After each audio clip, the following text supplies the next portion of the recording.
Yusril dan kubu 02 itu ketar-ketir jelang putusan MK. Soal penyelesaian perkara, jadi ketika mau memutus itu, Hakim Konstitusi. Halo, Assalamualaikum warahmatullahi wabarakatuh. Apa kabar sahabat Henrys? Semoga sahabat Henrys dimanapun berada tetap sehat, tetap semangat. Seperti biasa sahabat Henrys, welcome back to my YouTube channel Henrys Media. Sebelum Bang Henrys lanjutkan topik video kali ini, Bang Henrys mengucapkan banyak terima kasih. Alhamdulillah channel YouTube Henrys Media sudah mencapai 70.000 subscribers. Thank you so much yang sudah subscribe. Yang belum subscribe, jangan lupa tekan tombol subscribe-nya ya. Like, komen, juga share ke media sosial sahabat Henrys semua. Sahabat Henrys, seperti biasa, welcome back to my YouTube channel Henrys Media. Siapa sih yang tidak sabar menunggu keputusan sidang MK besok? Kira-kira siapa? Termasuk saya, pasti tidak sabar kan? Bagaimana sih keputusan MK besok? Apakah menerima ataukah menolak gugatan sengketa Pilpres yang diajukan 01 maupun 03? Banyak opsi-opsi yang bertebaran yang menyatakan oh ini nanti kemungkinannya diterima dan opsi yang lainnya kemungkinannya ditolak dengan berbagai macam analisa. Nah, kalau saya perhatikan ya, ini ada pemberitaan terbaru. Yusril mengatakan kalau seandainya MK menerima gugatan pemohon 01 maupun 03, yaitu mendiskualifikasi Gibran, maka akan terjadi chaos. Oke. Dan kemarin itu rame instruksi Prabowo kepada para pendukungnya untuk tidak datang aksi di kantor MK. Kenyataannya banyak yang datang, bahkan disinyalir yang datang bocil-bocil. Statement Prabowo Subianto itu dibantah oleh para netizen, seolah-olah mereka dituduh curang, dan bukti-buktinya udah banyak. Itu dikritisi oleh banyak netizen, termasuk Bang Henrys di video sebelumnya. Dan ini menurut saya ada kepanikan dan juga nampaknya mereka ini ketar-ketir. Yusril dan kubu 02 itu ketar-ketir jelang putusan MK. Dari sikap mereka yang dapat kita lihat dan kita baca. Karena Yusril sendiri pernah mengatakan beberapa bulan yang lalu kalau keputusan MK meloloskan Gibran itu ada terjadi penyelundupan hukum dari putusan MK yang meloloskan Gibran. Ini sebenarnya jadi acuan tersendiri oleh MK, di mana Yusril sendiri pakar hukum ya, dan juga kuasa hukum dari paslon 02 itu menolak putusan MK perihal pencalonan Gibran. Tapi kenyataannya hari ini dia malah justru membela mati-matian pencalonan Gibran di MK.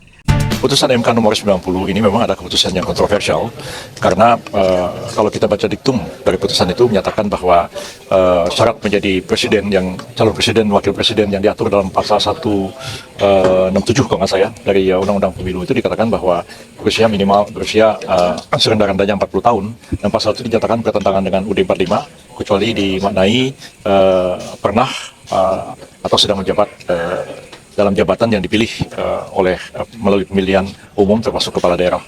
Nah, ini sebenarnya putusan ini bukan putusan yang bulat, dan disebutkan di situ ada 4 orang dissenting opinion, 2 orang konkuren, dan kemudian 3 orang menyetujui diktum putusan. Tapi setelah kita pelajari dengan mendalam, ternyata bahwa 2 orang itu, Ibu Emi dan Pak Puh, itu bukan dissenting. Pendapatnya itu adalah bukan konkuren, pendapatnya itu adalah dissenting. Jadi kalau pendapatnya itu dissenting, sebenarnya ada 6 hakim tidak setuju dengan putusan ini, dan hanya ada 3 hakim yang setuju. Tapi diktumnya mengatakan mengabulkan permohonan untuk sebagian dan menyatakan umur 40 tahun itu bertentangan dengan UUD 45 kecuali dimanai pernah atau sedang menjabat sebagai kepala daerah. Nah, putusan diktum itu adalah putusan yang berlaku dan mengikat, tapi putusannya itu sendiri problematik. Dan saya kira ini bisa dianggap orang sebagai satu ada penyelundupan hukum di dalamnya, bisa ada bisa ada kesalahan tidak nyambung dalam putusan itu sehingga kalau dilaksanakan nanti tentu akan menimbulkan permasalahan baru. Dan putusan itu memang tidak memerlukan perubahan terhadap undang-undang, tapi perlu peraturan KPU. Dan KPU kalau menyusun peraturan itu harus konsultasi dengan DPR, dan kita tahu DPR sekarang ini reses dan pendaftaran Pilpres akan dimulai tanggal 19, tinggal 2 hari lagi dari sekarang ini. Apakah KPU masih mungkin dapat mengubah aturan KPU? Jadi ini ada sejumlah masalah yang saya kira memang memerlukan pemecahan serius dari para penyelenggara negara, dan kita mau lihat apakah putusan ini akan dimanfaatkan oleh setiap orang yang di bawah 40 tahun tapi sedang menjabat kepala daerah untuk maju sebagai calon presiden wakil presiden atau tidak. Nah, kalau saya sih berpendapat itu kalau terjadi pada saya aja terima kasih MK, Anda sudah beri keputusan dan membuka pintu bagi saya di bawah 40 tahun dan kebetulan jadi kepala daerah atau pernah menjadi kepala daerah untuk mencalonkan diri sebagai presiden dan wakil presiden. Tapi saya tahu ini putusan kontroversial, daripada menimbulkan reaksi di tengah-tengah masyarakat dan menimbulkan permasalahan legitimasi di belakang hari, ya saya terima kasih, tapi saya nggak usah maju aja deh daripada timbul masalah di kemudian hari. Saya kira mungkin itu merupakan satu cara yang bijak ya, tapi pada akhirnya saya serahkan kepada siapa saja yang memenuhi kriteria untuk maju sebagai calon presiden wakil presiden sesuai putusan MK nomor 90 kemarin. Oke. Seandainya KPU serta-merta membuat PKPU baru berdasarkan MK ini seperti apa? Ada masalah karena KPU itu kalau mau mau mengubah peraturan itu harus konsultasi dengan DPR. Jadi kalau tidak dilakukan konsultasi, maka putusannya itu juga sebenarnya cacat prosedural. Dan kalau diuji di Mahkamah Agung, itu bisa dibatalkan karena syarat proseduralnya tidak dipenuhi. Analisa saya pribadi, kalau Hakim MK ini nanti akan memberikan kejutan yang sangat-sangat luar biasa dalam memutuskan sengketa ini. Besok tanggal 22 April 2024.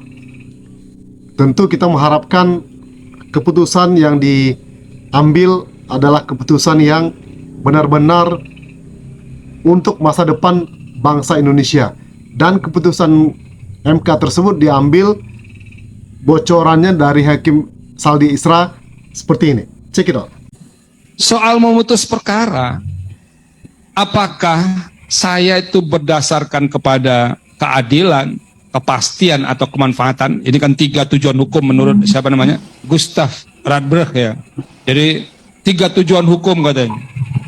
Saya perlu nih ceritakan sedikit. Hakim konstitusi yang saya pahami karena saya sudah terlibat 6 tahun, itu ketika berdebat soal penyelesaian perkara, jadi ketika mau memutus itu, Hakim konstitusi itu kami memutus di lantai 15,5. Mahkamah Konstitusi itu lantainya cuma 15. Tapi ada lantai kecil satu di lantai 15 itu, naik sedikit, kita sebut lantai 15,5. Disitulah perdebatan itu berlangsung. Jadi kalau ini orang berkelakar di Maduranya, kenapa pilih yang paling tinggi? Karena itu yang paling dekat dengan Tuhan katanya. Dia bilang Tuhan itu di atas sana. Nah, ketika perdebatan itu berlangsung, nggak ada kami bilang, saya ini penganut paham legisme. Saya ini adalah hakim menggunakan cara pandang tekstual. Nggak ada kita berdebat itu. Nah, penilaian itu, Mas Ramadan, muncul dari orang yang mengamati putusan. Jadi saya tidak mau mengatakan apakah saya mengedepankan memberikan penilaian, tapi kita berdebat. Oke, kita tunggu besok keputusan Hakim MK dalam gugatan sengketa Pilpres kali ini. Kita berdoa bersama semoga Hakim MK lurus ya, memutuskan masa depan Indonesia ke depannya ya. Gimana sih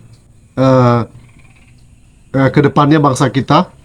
Itu tergantung dari putusan MK. Insya Allah nanti kita berdoa bersama-sama. Mudah-mudahan MK, Allah bukakan pintu hakim, para hakim MK untuk masa depan bangsa Indonesia. Insya Allah kita sama-sama berdoa ya guys ya. Insya Allah nanti ini keputusan yang tepat untuk negeri kita tercinta, negara Republik Indonesia, agar tidak terjadi lagi korupsi, ya kan, yang triliunan, kemudian nepotisme, ya, itu bergantung dari keputusan MK. Benar nggak Sahabat Henris? Oke, kita tunggu. We will see, besok kita akan update mengenai sengketa Pilpres kali ini. Thank you for your support. Thank you for your attention. One more time, don't forget to subscribe, like, comment, and share. See you in the next video. Wassalamualaikum warahmatullahi wabarakatuh. Bye-bye.